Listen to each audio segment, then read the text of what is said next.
Kabajamuuf jaalatamuu maatii YouTube furtuu app akkam jirtu baga nagaa taatanii har'a barumsa gabaabaa tokkoon isiniif qabadhee dhufe hanga xumuraatti na hordofaa.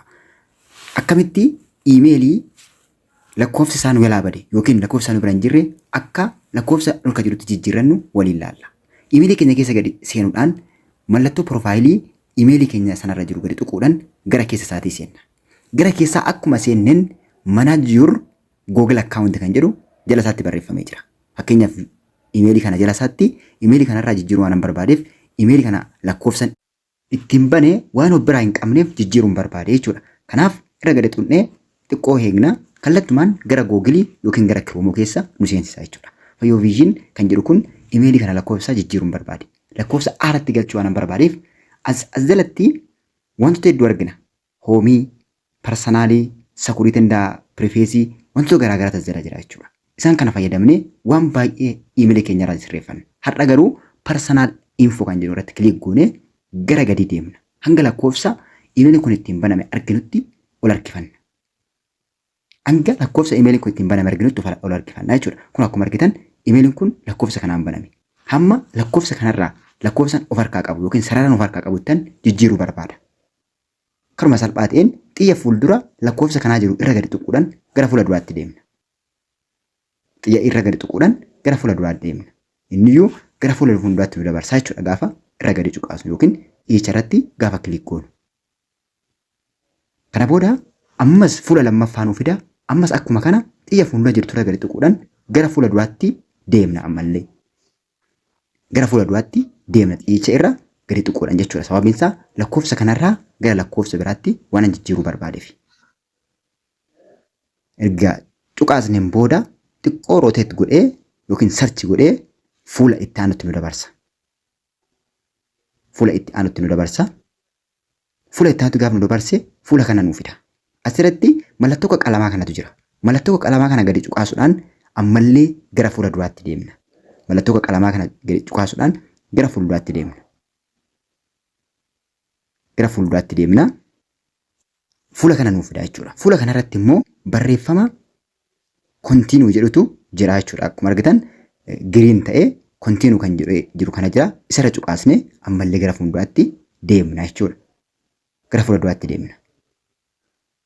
Isteepbii kana eegnee gara fuulduraatti deemna jechuudha. Inni nuuf deema nuti immoo oopshinii uummanni nuu kennu yookiin bakka uummanni nuu kennu kanarratti tuqaasaa deemna jechuudha. Ammas fuula kana nuuf fide akkuma argitan ammallee itti dabaltanii mallattoo akka qalamaa sanaa gadi tuqaasna.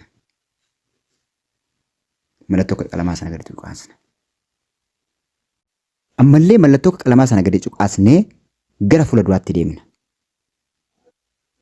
Inniyyuu gara fuula duraatti yookiin gara isteeppiitti aanutti nu dabarsaa jechuudha. Akkuma argitan update number jedha lakkoofsa kanaan baname jechuudha. Jala isaarra dhufee cancel fi updatetu jira. Lakkoofsa gubbaarra jiru kan yookiin lakkoofsa argaa jirtan kanarraa gara lakkoofsa biraatti jijjiiraa jira jechuudha. Lakkoofsa goda kanarra dhufee update number kan jedhutu jira. Isarra tuqaasuudhaan ammallee gara fuula duraatti deemna. Akkuma argitan select number jedha. Lakkoofsa kanarra gadi tuqannee lakkoofsa kana irraa balleessinee lakkoofsa haaraatti jijjiiruu barbaanne irra itti barreessina jechuudha.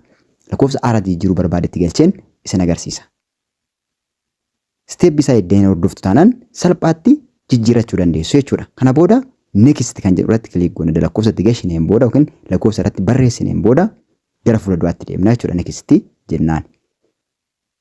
Next jennaani dhuma kanarratti get code kan jedhu nuuf fida yookiin lakkoofsa itti galchin sarara itti galchin sanatti karaa SMS tiin akka koodiin nu ergamuuf get code kan jedhu irratti kilik goona. Kilik goonee yeroo muraasa eegna. Bakka koodiin itti barreeffamu nuuf kenne yeroo muraasa eegna SMS dhaan nuuf galaa jechuudha. Salphumatti daddafee SMS immediately nu ergaa jechuudha. Simii yookiin sarara harkaa qabnu sanarratti. Kun akkuma argitan galee jira jechuudha. 47486 irratti barreessina jechuudha. Koodii amma SMS dhaan nuuf gale. Kun akkuma argitan koodii kanatu amma galee jira jechuudha. Isarratti barreessa bakka koodii jedhu kanarratti itti barreessa. Kun SMS kan gale kana iddoo bakka duwwaa sanatti barreessina. Barreessina jechuudha. Edda barreessineen booda verify kan jedhu jira. Verify irratti kilik goona. Akka inni ofitti nu fudhatuuf yookiin Google'n akka accept nu godhu ofitti nu fudhatuuf verify jennaani akkuma argitan kunoo completely jijjiiree jira jechuudha. Jijjiiree jira lakkoofsa haaratti jijjiiree your phone number is success jedhee jira isaatti barreessee jira jechuudha.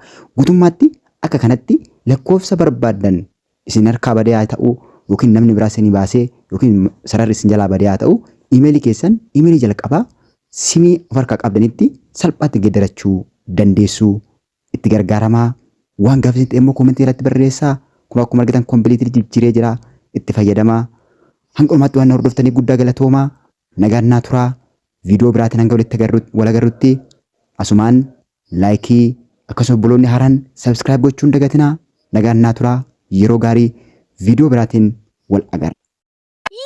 Welcome to Virtue App YouTube channel. Please subscribe for more information. Thank you for your attention. Thank you. Please like this video.